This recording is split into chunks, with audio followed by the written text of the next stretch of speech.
Alors je reviens sur un petit cercle, je vais mettre 50, voilà. Et je voudrais maintenant colorier mon cercle. Alors je vais en prendre qu'un, hein. Je pourrais tous les colorier si je veux. Allez, je vais te montrer comment on fait. Donc on va utiliser une commande pour remplir de couleurs, c'est fill, parce que fill ça veut dire remplir. Et il faut mettre évidemment les trois couleurs RGB. Alors je vais colorier en rouge, par exemple ce sera 255 0 0. Ça fera donc des cercles rouges. Si je veux mettre du bleu, je mets ici 255 et là je mets du 0. Donc tu as compris hein, l'histoire des couleurs RGB. Tu vois, ça m'a fait tous les cercles en bleu. C'est normal, la commande fill est avant chacun des cercles, hein, donc elle remplit tous les cercles. Maintenant, comment tu vas faire pour déclarer une variable couleur qui va contenir la couleur de ces cercles? Donc je te laisse réfléchir, essaie de faire ça par toi-même et ensuite regarde la correction. Alors pour déclarer une variable couleur, c'est très simple. Tout début de programme, je déclare, je fais un let couleur. Et alors, on va voir si ça marche. Je vais mettre par exemple rouge, je vais mettre du rouge à 255, je vais mettre du vert à 0 et du bleu à 255. Et là, je vais remplacer fill, les trois valeurs qu'il y a dans fill, je vais les remplacer par le mot couleur. Et ça ne marche pas. Alors pourquoi ça ne marche pas? Tout simplement parce que j'ai trois valeurs et ici j'ai une variable qui ne peut contenir qu'une seule valeur.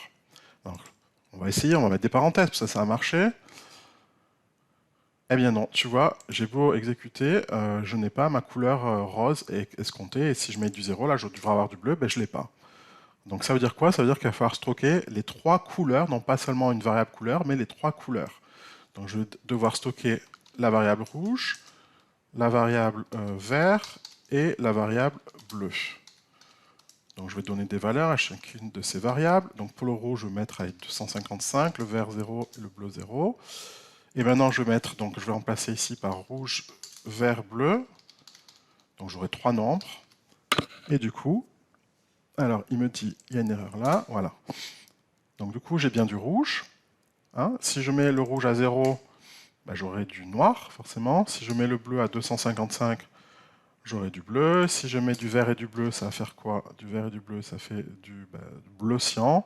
Et si je mets, tiens, du rouge et du vert, ça va faire du jaune. Donc ça marche très bien, tu vois, il a fallu que je déclare mes trois nombres, rouge, vert, bleu, et que je le mette ici en tant que paramètre. D'ailleurs, un petit point de vocabulaire, les paramètres, c'est quoi? C'est tout simplement les grandeurs dont a besoin une commande, dont se nourrit une commande pour fonctionner. Tu vois, si je mets pas de rouge, vert, bleu, si je mets rien du tout à la place je mets juste du vert et du bleu, ça va pas marcher, tu vois. Et j'ai mis que deux paramètres. Mais j'ai besoin vraiment des trois paramètres, c'est-à-dire de mes trois variables, ici rouge, vert, bleu, pour que ma fonction fill fonctionne. D'accord? Pareil pour le cercle, tu vois, si je mets qu'un seul, j'ai besoin de trois paramètres, tu vois. J'ai besoin des deux coordonnées du centre et j'ai besoin du diamètre. Si j'en mets que deux sur les trois, eh bien, le premier cercle, il va pas marcher. Tu vois, il a disparu. Parce qu'elle a besoin de trois paramètres, tout simplement. Donc je le remets. 50, c'était 50.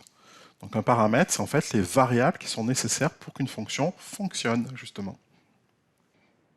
Alors les trois paramètres de couleur, tu vois, rouge, vert, bleu, ont été utilisés pour remplir les cercles.